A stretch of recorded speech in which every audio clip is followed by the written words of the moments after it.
Ça ressemble à quoi faire monter des chants de gloire pour le roi des rois? Hein, on chante qu'on chante ça.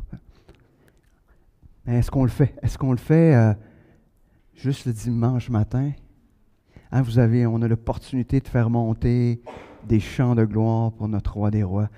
Peu importe le moment, peu importe la situation, peu importe le lieu. Il y a juste des places, il faut peut-être chanter moins fort que d'autres, mais en même temps, hein, c'est correct des fois de chanter fort. Puis, à nous, Esther, c'est merveilleux. Hein? Tu te promènes sur la rue, puis il y a du monde qui se parle tout seul. Mais c'est parce qu'ils parlent au cellulaire. Mais on ne le sait pas, tu sais. Fait qu'à cette heure, on peut chanter même, tu sais, puis il va dire « Ah, c'est parce qu'il est en train de chanter au cellulaire. » Hein? Fait que ça sauve, ça nous protège. Au pire, mettez-vous des écouteurs, tu sais. Ça va avoir l'air de quelqu'un qui est en train de... Mais faisons-le. C'est pas juste un chant qu'on chante à propos du fait qu'on veut chanter. Ça soit une réalité. Et souvent dans la louange même dans les moments des fois difficiles, c'est les moments où on a le meilleur temps avec notre Dieu. Parce que de louer Dieu, c'est être en prière. C'est parce que notre cœur est là et on veut connecter avec notre Dieu. Donc, qu'on puisse vraiment, pas juste le chanter un dimanche matin, mais qu'on puisse le vivre dans notre quotidien. Je prends une pause pour quelques semaines de notre route 66. Il y a peut-être qu'il y en a qui vont être dessus, vont dire « Ah, mais ne vous inquiétez pas, on va reprendre ça. » Ça va peut-être aller en septembre, je ne sais pas, ça va dépendre combien de textes que le Seigneur me donne, parce que j'ai le goût de vous partager ce que j'appelle mes lectures de vacances. Pendant mes vacances, c'est des temps où je suis en train de lire la parole de Dieu d'une manière plus différente. Et souvent, le Seigneur va pointer des choses à travers des textes. Surtout que je ne suis pas nécessairement dans ma lecture. Pendant mes vacances, j'étais dans la lecture des évangiles. Fait que, donc, j'ai fini l'Ancien Testament, puis j'étais dans les évangiles. Et le Seigneur m'a rappelé certaines choses dans les évangiles. Et en même temps, je lisais d'autres livres, des livres qui nous parlent de l'évangile, mais qui ne sont pas les Écritures. Puis j'aime ça, moi, me faire challenger, me faire... tu sais, genre où ce que tu fais comme « Ah, j'aime pas ça entendre ça. » J'aime me faire challenger. Et finalement, j'ai relu un livre pour la 3e fois. Quand un gars aime se faire challenger par quelque chose, il sait qu'il va se faire challenger, bien 3 fois.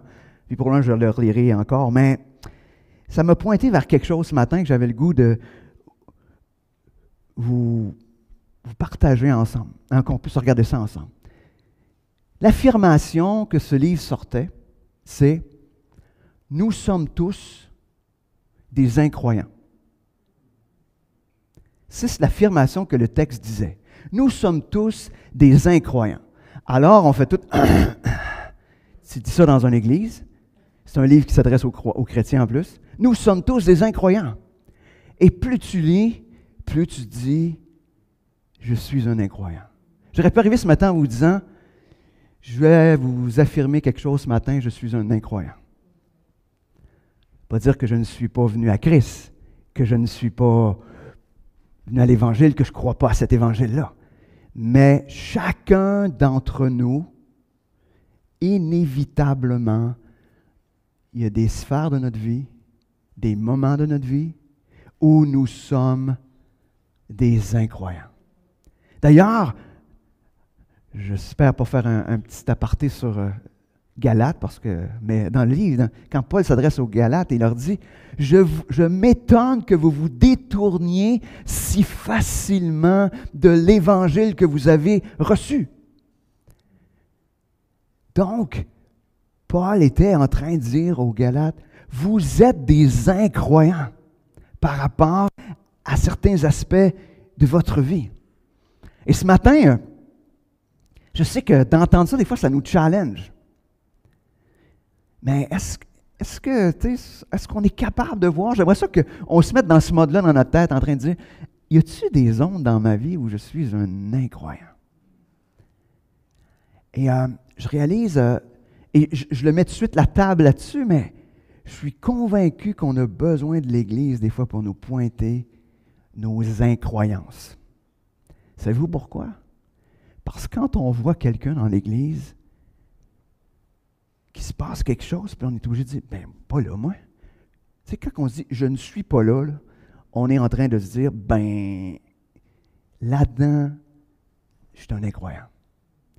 Mais si je ne suis pas confronté à la foi des frères puis des sœurs, si je ne suis pas confronté à même des fois des choses qui viennent peut-être nous exhorter ou nous encourager. Tantôt, quand je disais, il faut faire la place à la fois pour recevoir des fois, où quelqu'un va nous dire, un peu comme Paul, je m'étonne que tu t'éloignes si promptement de l'Évangile que tu as reçu.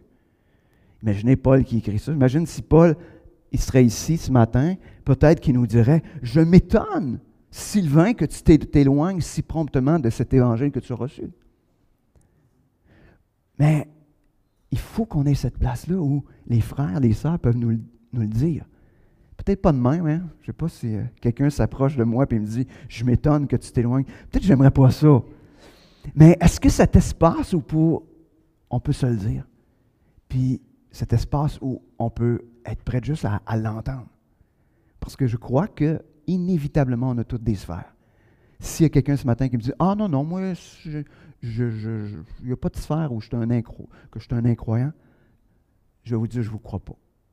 Fait que vous pouvez l'affirmer, mais sachez que c'est juste à vous-même que vous racontez ça, et c'est une histoire pour vous-même. On a tous des zones où nous sommes des incroyants. Et donc, des fois c'est dans ma relation, des fois c'est dans...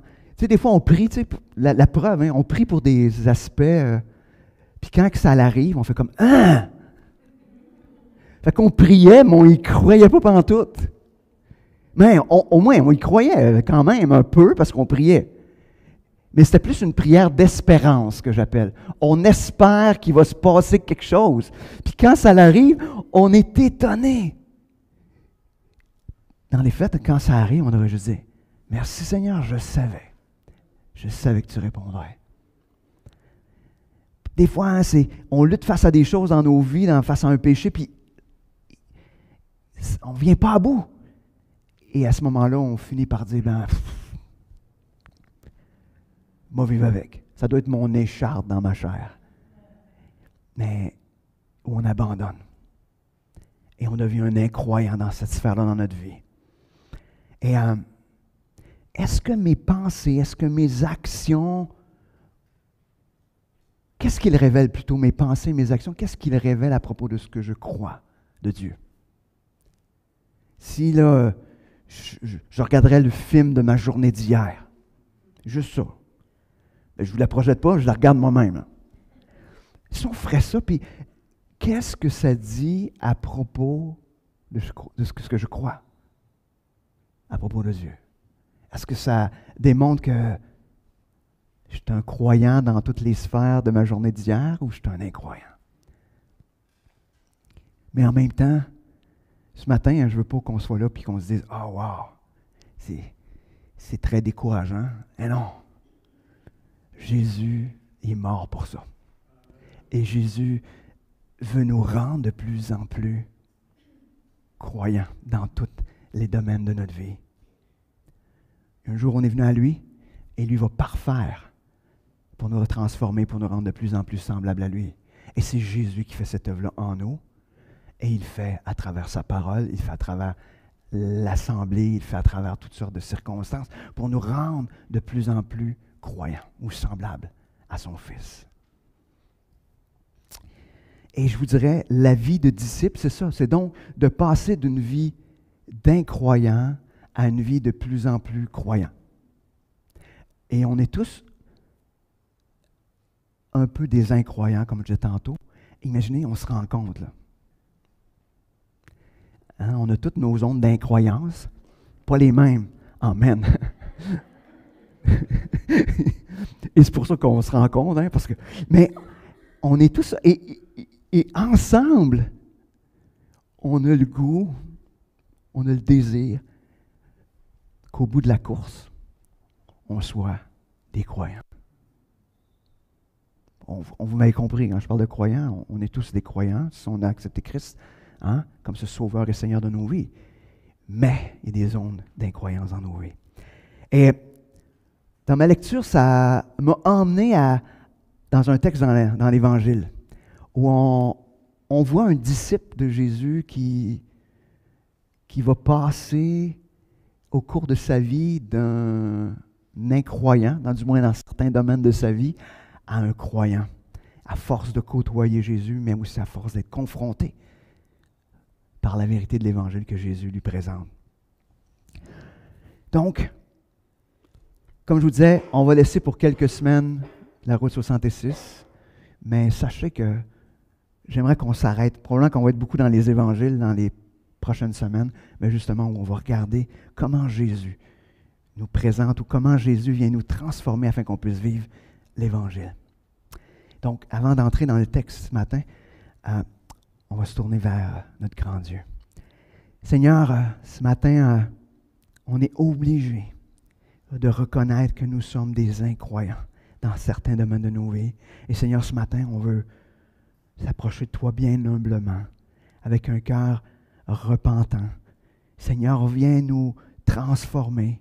Seigneur, ce matin, peut-être mets en lumière dans chacune de nos vies un aspect où on est des incroyants. Seigneur, viens nous transformer. Viens nous emmener plus loin. Seigneur, ne nous laisse pas quitter ce lieu comme on est rentré. Seigneur, viens faire une œuvre de transformation dans nos cœurs ce matin. Amen. On va ce matin dans Matthieu 14, une histoire qui se passe particulièrement avec Pierre. Pierre est souvent pris je ne sais pas si vous savez, mais Pierre, même s'il fait des grandes niaiseries, c'est probablement le plus croyant des disciples. Lui, là, il est all-in. Hein? Des fois, c'est pas toujours gagnant, mais il est toujours prêt à Jésus, oui, je vais être là, oui, je vais être avec toi, oui, je vais être là, parfois, des fois, il n'est pas à la hauteur du désir de son cœur. Mais en même temps, on ne peut pas reprocher à Pierre on veut tout avoir un cœur comme Pierre. Il dit, oui, je vais être là, Seigneur, oui, ok, tu t'en vas là, go, je m'en vais, je te suis. On veut tous avoir des cœurs comme Pierre. Fait que je pense que des fois, il faut être assez... des fois, on le présente pas toujours positivement sur certains aspects, mais je pense que c'est pas pour rien que Jésus a dit, ça va être toi qui vas prendre soin des frères, des sœurs, c'est toi qui vas fermer l'Église au début, qu'il l'a mis comme, d'une certaine manière, en charge de cette Église naissante. Parce que Pierre voulait de tout cœur suivre Jésus. Donc, on est au début le début du chapitre 14 nous présente la mise à mort de Jean-Baptiste, Jésus qui s'en va à l'écart, mais finalement, il se retrouve avec une foule. Fait que là, il enseigne devant une foule, 5000 hommes, sans compter les femmes ni les enfants. On peut donc penser une foule de potentiellement un peu plus de 10 000 personnes. Ça commence à faire du monde. Ils sont là à écouter Jésus des heures et des heures. Et là, il arrive cette histoire de la multiplication des pains. Je ne sais pas si vous êtes déjà imaginé être là, dans la foule des 10 000, puis tu n'as pas emmené ton lunch. Puis là, il y a un petit gars lui, qui a son lunch. Lui, il est prévoyant. 5 pains, 2 poissons. Lui, il était prévoyant. Il ne pensait pas, par exemple, que son lunch servirait à nourrir 10 000 personnes avec des restes. Mais imaginez cet événement-là. Vous êtes là, vous êtes présent à cet événement-là. C'est important là, pour ce qui va suivre. Là. Vous êtes là. Comment va votre foi une fois que vous avez assisté à ça? Vous êtes dans les proches de Jésus. Vous êtes dans les 12 là, qui entourent Jésus. Vous avez vu ça. Vous avez vu les 5 pains et les 2 poissons. Vous n'êtes pas juste dans la foule qui, elle, n'est pas au courant de la quantité de bouffe qu'il y avait disponible. Vous autres, vous êtes au courant. Vous savez qu'il y avait juste 5 pains et 2 poissons. Puis il y a une foule qui est nourrie, puis il y a des restants. Le petit gars, les restes qu'il a eus, c'était plus que ce qu'il avait emmené. Imaginez. Même probablement pas capable d'emmener ce qui restait. Il y en avait trop. Comment va votre foi? Est-ce que vous dites, « Wow, Jésus! Wow! » Est-ce qu'on est là? Vous êtes d'accord avec ça? Là? Je ne sais pas, il me semble que... OK. Parce que là, il faut être là parce qu'on... on va entrer dans l'histoire qu'on veut regarder. Donc, on est tout de suite après cela. Donc, verset 22, excusez, dans le chapitre 14 de Matthieu. Aussitôt après, Jésus pressa ses disciples de remonter dans la barque pour qu'il le précède de l'autre côté du lac, pendant qu'il renverrait la foule. Quand tout le monde se fut dispersé, il gravit une colline pour prier à l'écart. À la tombée de la nuit, il était là tout seul. Aussitôt après, là, c'est important là, ce petit mot-là, aussitôt après la multiplication des pains, puis que les disciples ont été témoins de tout cela, il leur dit, « OK, je vais m'arranger avec la foule, vous autres, traversez de l'autre bord, je vais aller vous rejoindre. » Donc, les disciples embarquent dans la barque. Pour moi, ça a un lien, hein? Barque et embarque. Hein? Ils embarquent dans la chaloupe. Et là, ils partent. Et qu'est-ce qu'ils ont dans leur tête? Quelle est la discussion dans la barque entre eux? C'est sûrement à propos de la multiplication des pains. Ils sont là en train de dire « Ah, wow, qu'est-ce que c'est ça? Qu'est-ce qu'on vient de voir là? Ça s'est jamais vu. » Alors, ils sont dans le bateau. Et Jésus, comme c'était la coutume, il monte sur une colline. Colline ou pas colline, mais l'idée c'est de l'écart. Il va à l'écart. Et il se met à prier. Jusqu'à la tombée de la nuit. Donc, un délai court, quand il les renvoie, et Jésus qui se met à l'écart pour prier. Mais on va retourner à l'histoire des disciples. Verset 24. Pendant ce temps, à plusieurs centaines de mètres au large, la barque luttait péniblement contre les vagues, car le vent était contraire. Vers la fin de la nuit, Jésus se dirigea vers ses disciples en marchant sur les eaux du lac. Wow! Je ne sais pas si vous avez déjà fait de la chaloupe puis que les vents étaient contraires. Moi, je me souviens de faire du canot sur le lac Wapizagonk, dans le parc de la Mauricie, ou je me souviens dans le parc du Mont-Tremblant, où finalement tu donnes un coup de rame puis tu recules de 2. Puis là, ça ne bouge pas. Puis là, tu dis, qu'est-ce qui est pesant là-dedans, là, dans ce bateau-là, pour que ça recule de même? Là, tu m'as regardé dans le bateau, puis là, tu dis, ben non, c'est pas les autres, ça doit être moi qui est le plus pesant, mais ça n'avance pas. Les vents sont contraires. Imaginez, les gars qui sont dans la barque, la plupart, c'est des gars habitués. Hein? Tu as Pierre, en l'occurrence, hein? Puis les fils de Zébédée, puis le frère de Pierre, qui sont des hommes habitués à la pêche, donc habitués d'être sur ce lac-là, habitués à ces intempéries-là, et ils luttent. Donc, c'est pas facile. Je pense qu'ils ont arrêté de parler de la multiplication des pains. Là.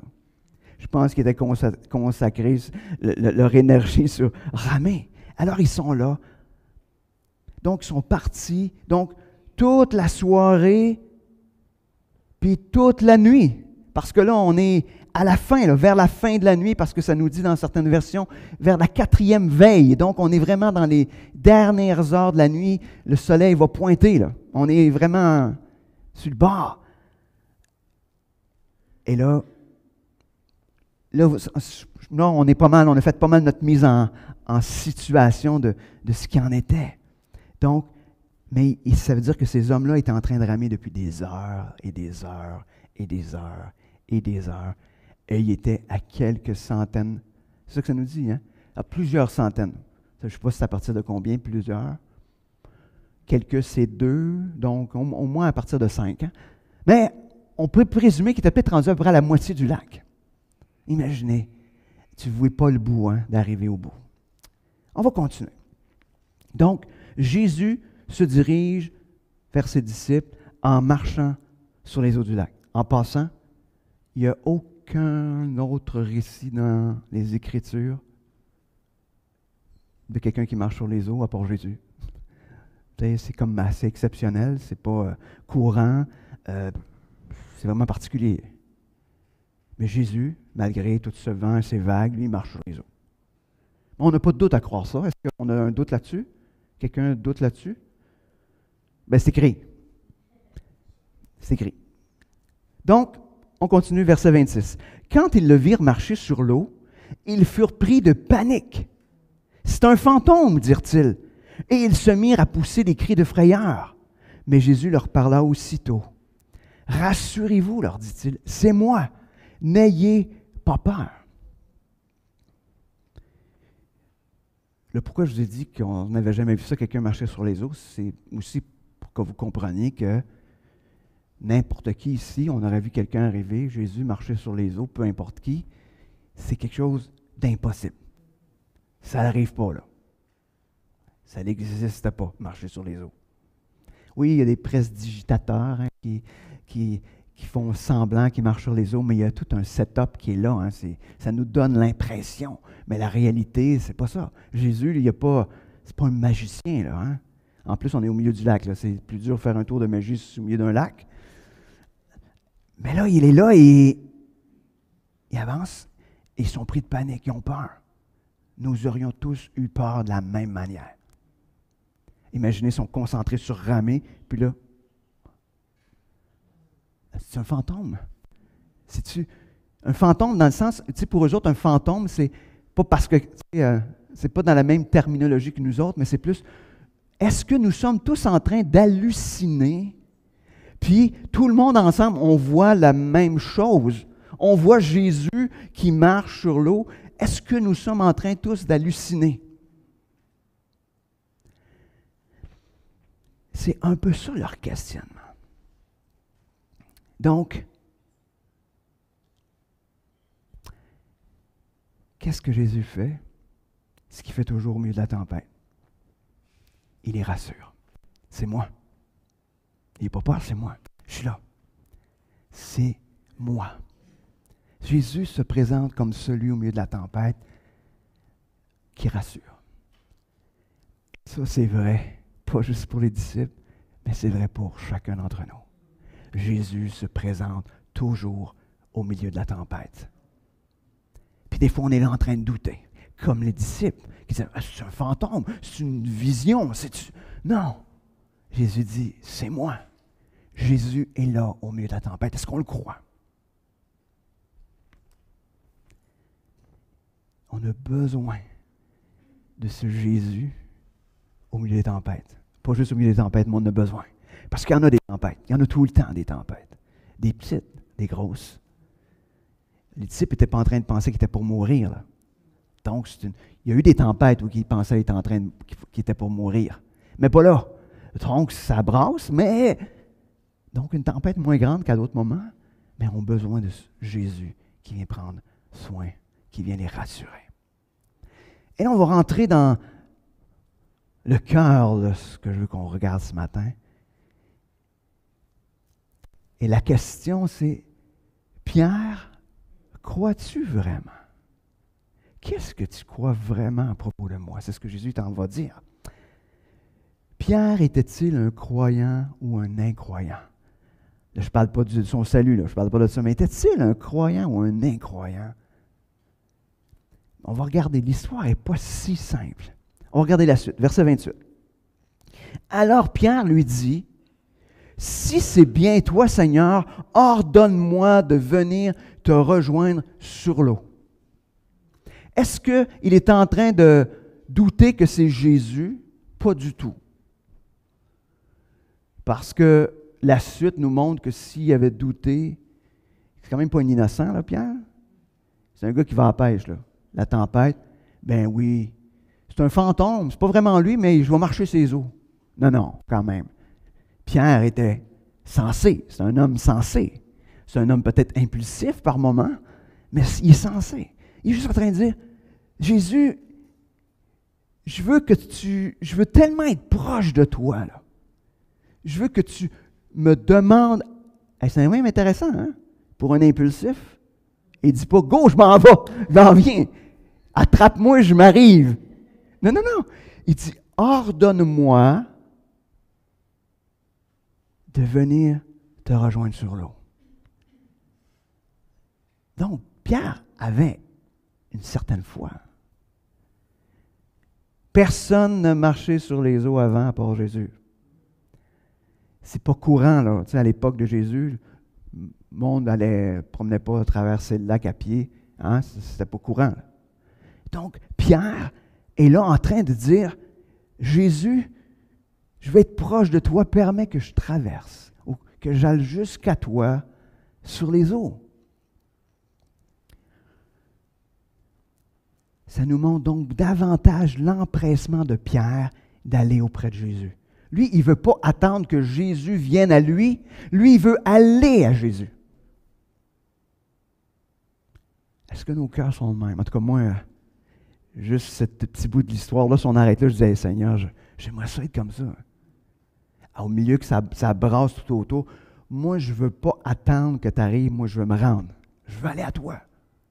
Je veux aller à toi.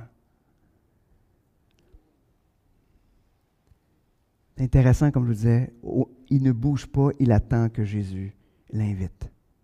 Jusque-là, on pourrait dire, Pierre, tu es un modèle pour moi. C'est vraiment ça que je veux. Hein, c'est dans les moments de tempête, de désirer s'approcher de Jésus, d'être en attente de son invitation à venir à lui. Et l'invitation vient.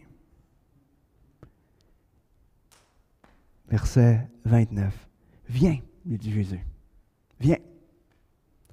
Aussitôt, Pierre descendit de la barque et se mit à marcher sur l'eau. Ça marche! C'est quoi de dire? Ça fonctionne. Jésus l'invite et il marche sur les eaux en direction de Jésus. Mais quand il remarqua combien le vent soufflait fort, il prit peur. Et comme il commença à s'enfoncer, il s'écria, « Au secours, Seigneur! » L'invitation est là. Pierre croit que Jésus a la capacité de le faire marcher sur les eaux, et c'est exactement ce qui arrive. Qu'est-ce qui se passe? Il marche sur les eaux. Qu'est-ce qui se passe? Est-ce que la tempête a augmenté? Est-ce que les vents sont devenus plus forts? Est-ce que les circonstances ont changé? Pas du tout. Mais Pierre, de la confiance en Jésus qu'il avait, il s'est mis à se dire, est-ce que Jésus est suffisant pour m'empêcher de noyer?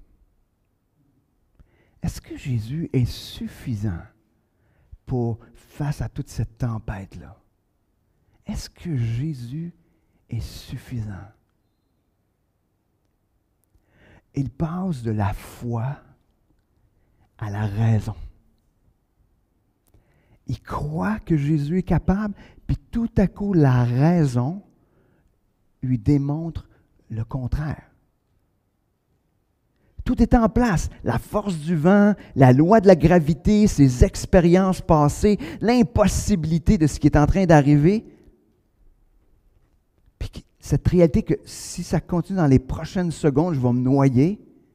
Puis aucun autre des disciples qui sont dans la barque n'aurait remis en question l'évaluation que Pierre est en train de faire de la situation. La preuve, eux autres sont encore dans la barque. Hein, ils ne sont pas tout accourus disant « je vais y aller ». Non, non, ils sont tous restés, eux autres, dans la barque.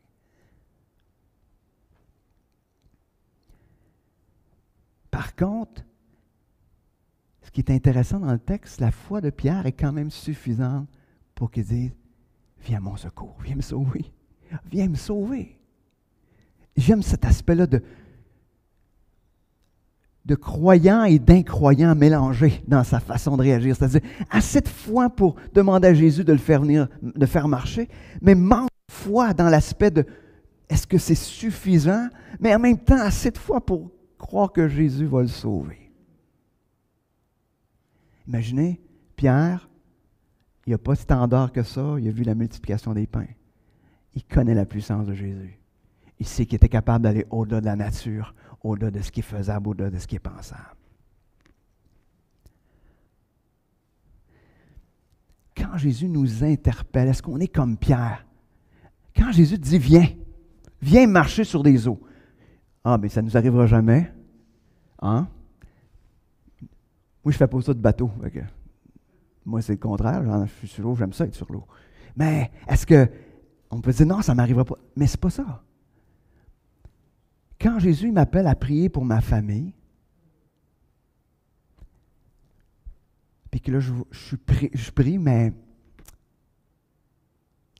est-ce que Jésus est suffisant pour les sauver? Est-ce que Jésus va le faire? Quand je lutte avec un péché, mais est-ce que Jésus veut vraiment m'en délivrer? Quand j'ai plein de projets qui sont devant moi, est-ce que Jésus est suffisant sans ces projets-là? Est-ce que je le crois? Est-ce qu'il va m'apporter plus de joie, plus de bonheur? Jésus qui est suffisant pour mon salut pour l'éternité, mais qui n'est pas suffisant pour mes lendemains. Pour les choses terre à terre. Est-ce qu'on est un petit peu là-dedans, entre les deux? Entre des aspects où on croit, puis dans la même situation où on doute, où on croit que Jésus n'est pas suffisant. Pierre a eu la réaction qu'on a tous. Hein? Il a crié à Jésus. Suffisant pour le sauver, mais pas suffisant pour le faire marcher sur les eaux. Imaginez. Est-ce que c'est incohérent de même dans notre tête? Jésus est suffisant pour notre salut. Et ça, c'est le plus grand des miracles. Je ne sais pas si vous êtes au courant, mais il n'y en a pas de miracle plus grand que ça. Je pourrais vous raconter ma vie avant, puis vous verrez que pour moi, il n'y a pas de plus grand miracle que ça. Puis c'est la réalité pour tout le monde. Nous étions tous condamnés à l'enfer. Et Jésus, par sa mort à la croix, nous a donné accès au salut. Et non seulement il donne accès, mais à celui qui le reçoit, il ne te l'enlève jamais. Imaginez, avant même qu'on existe, nos noms étaient déjà écrits. Imaginez. Ça, c'est le plus grand des miracles. Si on croit ça, là, on est convaincu de ça, sinon on ne seriez pas ici. On est convaincu de ça. Mais Jésus n'est pas suffisant pour ce qui va se passer après-midi, pour ce qui va se passer demain, pour tout ce qui va se passer dans tout mon quotidien. Tout à coup, Jésus est plus suffisant. C'est le même Jésus, là. On pense que Jésus, oui, il peut nous sauver, mais le reste, c'est ma job. Je m'arrange avec. Puis quand on fait ça, je vous le dis tout de suite, ça donne ce que ça donne. On voit qu'on n'est pas vraiment bon, qu'on a besoin de Jésus dans notre quotidien. Donc, si Jésus est suffisant pour mon salut, je ne dois n'avoir aucun doute, aucune crainte en tout ce qui concerne les impossibilités du quotidien. Vous ne serez pas appelé à marcher sur les eaux, mais il y a un paquet d'impossibilités dans votre vie que vous allez croiser au quotidien. Parce que le plus grand miracle, n'oubliez pas, c'est notre salut. Est-ce qu'on le croit? Est-ce qu'on croit que Jésus est suffisant pour s'occuper des impossibilités? Et on voit la réponse de Jésus face au cri de Pierre. Mais il ne fait pas juste répondre à son cri, il va le reprendre aussi. Verset 31. Immédiatement, Jésus lui tendit la main et le saisit. Ta foi est bien faible, lui dit-il. Pourquoi as-tu douté? Puis ils montèrent tous deux dans la barque et le vent tomba.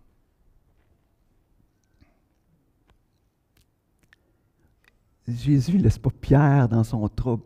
Prends une coupe de petites gorgées, là. Mec, t'as pris une coupe de petits bouillons, là, c'est pas... Hein? Ça va te shaker peut-être intérieurement.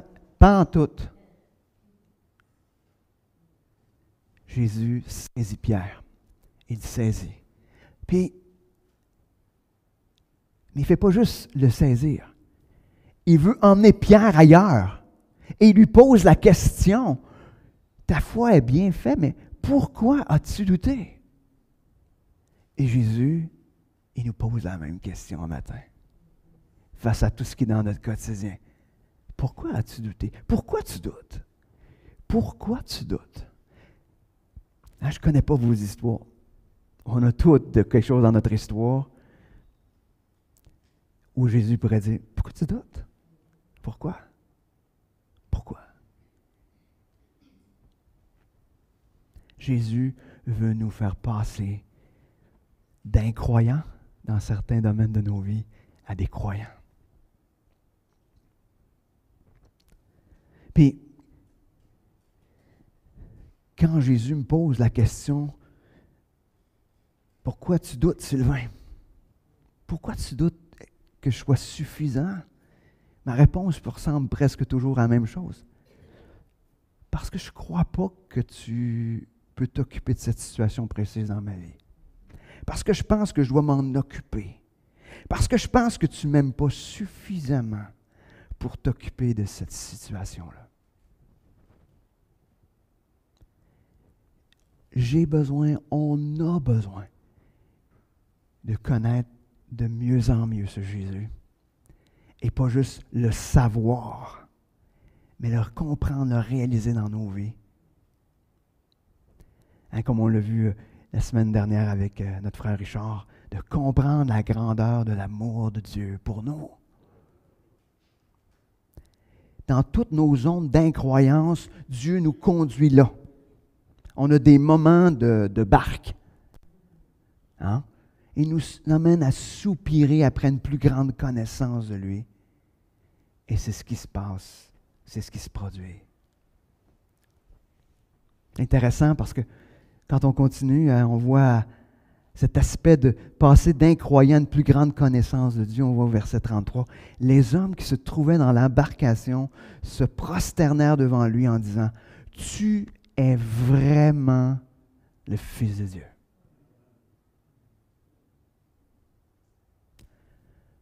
Je le savais avant. Là. J'ai vu la multiplication des pains, mais j'ai dit, ouais, c'est. Mais là, je suis convaincu. Est-ce que c'était suffisant? L'histoire va nous montrer que non. Mais ils ont compris quelque chose à propos de Jésus qu'ils ne savaient pas avant. Mais ils n'ont pas compris dans leur tête, ils l'ont compris dans toute leur existence, dans toute leur vie.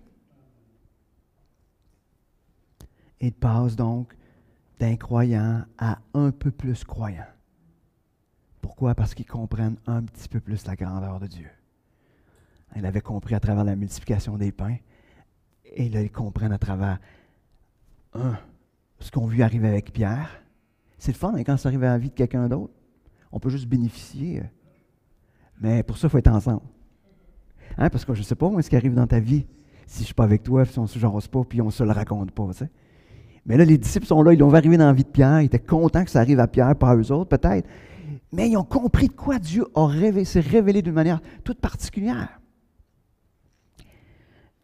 Et j'aimerais juste nous emmener plus loin dans l'histoire, dans le livre des Actes, où on voit un Pierre face à un impossible, puis Pierre, c'est drôle, il n'a pas trop de problèmes. Dans Acte 3, on est dans le début du livre des Actes, le Saint-Esprit était répandu. Les 8 premiers versets, on va juste vous lire ça, c'est une histoire qu'on connaît. Un jour, Pierre et Jean montaient au temple pour la prière à 3 heures de l'après-midi. On était juste en train d'y porter un infirme. C'était un homme paralysé depuis sa naissance. On l'installait tous les jours à l'entrée de la cour du temple, près de la porte appelée la Belle Porte, pour qu'il puisse demander l'aumône à ceux qui se rendaient au sanctuaire. Quand il vit Pierre et Jean qui allaient pénétrer dans la cour du temple, il leur demanda l'aumône. Les 2 apôtres fixèrent les yeux sur lui. « Regarde-nous, lui dit Pierre. » L'infirme les regarda attentivement et il pensait qu'il allait recevoir d'eux quelque chose. Mais Pierre lui dit, « Je n'ai ni argent, ni or, mais ce que j'ai, je te le donne. Au nom de Jésus-Christ de Nazareth, lève-toi et marche. » Et en même temps, il le prit par la main droite et le fit lever. Aussitôt, ses pieds, ses chevilles se raffermirent. D'un saut, il fut debout et se mit à marcher. Il entra avec eux dans la cour du temple, il marchait, il sautait de joie, louant Dieu. voici l'impossibilité. Un homme paralysé qui est là. Est-ce que Pierre, il semble avoir un doute là-dedans? Zéro. Rien, mais rien, pantoute. Et non seulement, comment ça nous montre qu'il n'y a aucun doute, c'est qu'il lui dit, je te donne ce que j'ai. Hein? En fait, il est en train de dire, je te donne ma foi. Je te donne l'Évangile ou cet Évangile ou ce que cette foi-là produit en moi, cette conviction profonde que seul Jésus peut intervenir dans ton impossibilité.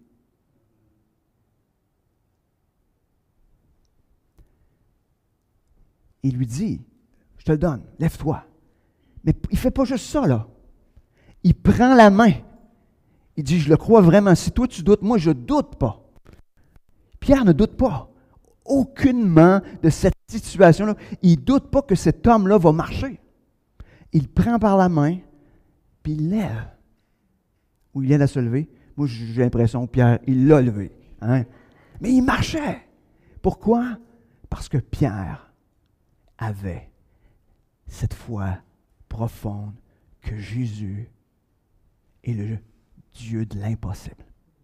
Quand il n'y a rien à faire, Jésus est là présent, prêt à transformer la vie. Pierre ne doute pas, comme dans le fait qu'il a marché sur les eaux. Vous pouvez dire, ben là, il n'avait pas marché sur les eaux, mais c'est quand même quelque chose. Il est à l'entrée du temple, puis il y a probablement une foule qui le regardait, parce qu'il s'est arrêté, donc tous ceux qui arrivaient, parce qu'on le mettait là pour une bonne raison, parce qu'il y avait un paquet de monde qui passait là.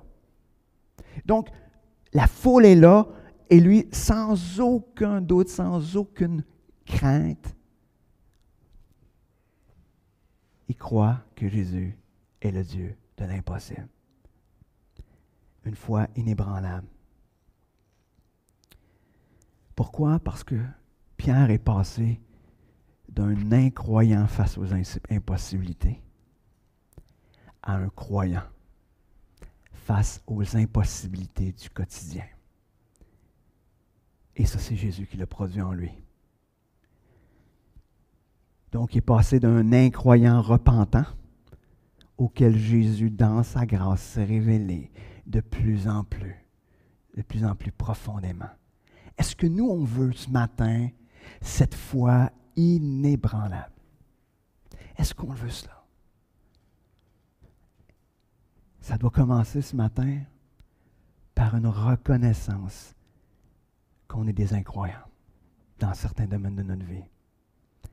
Ça doit commencer avec ce cœur repentant, le suppliant qui vienne au secours, à notre secours, au secours de notre foi, comme on voit dans d'autres textes des évangiles, vient au secours de notre foi. Et Jésus, ce qu'il veut, et ce qu'il désire ardemment, c'est de se révéler à nous de plus en plus, jusqu'à ce que Jésus devienne la meilleure des bonnes nouvelles dans toutes les situations, dans tous les moments de nos vies. D'incroyant en croyant, est-ce qu'on le désire? Est-ce que c'est le désir de notre cœur? Prions. Seigneur Dieu, merci. Merci pour ta parole ce matin. Seigneur, on est obligé ce matin de se présenter devant toi avec ces zones dans nos vies où on est des incroyants, où on n'a pas la foi, où on doute, où on pense que tu n'es pas suffisant. Seigneur, ce matin, viens au secours de notre foi. Seigneur, on a besoin, comme Pierre, que tu viennes nous tendre la main. On a besoin ce matin, Seigneur, que tu viennes nous interroger sur pourquoi on doute. Seigneur, viens faire cette œuvre en nous. Viens nous transformer. Viens nous rendre de plus en plus croyants dans tous les domaines de notre vie, Seigneur. Seigneur, on a besoin de toi, on a besoin de ta parole, on a besoin des frères et sœurs qui nous entourent. Seigneur, viens nous transformer ce matin. Seigneur, ce que je te demande pour mes frères et sœurs ce matin qui sont ici, c'est qu'ils soient demain moins incroyants qu'ils sont aujourd'hui. Et qu'après-demain, ils soient encore davantage, moins incroyants. Seigneur, viens faire cette œuvre jusqu'à temps que dans tous les domaines de nos vies, Seigneur, tu nous emmènes à être des croyants, convaincus que tu es le seul suffisant dans toute chose, dans toute situation. Seigneur, emmène-nous à ne jamais douter de la grandeur de ton amour pour nous. Merci, Seigneur. Merci pour ta parole. Amen.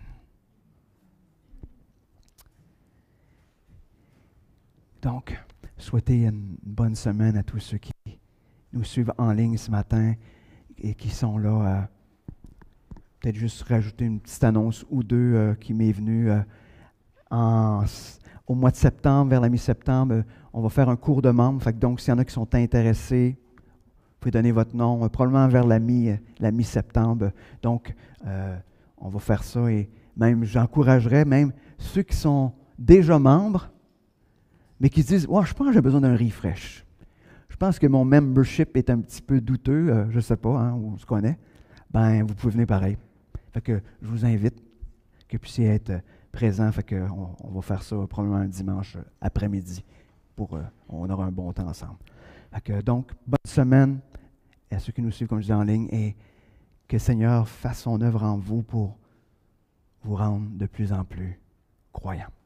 Alors, bonne semaine.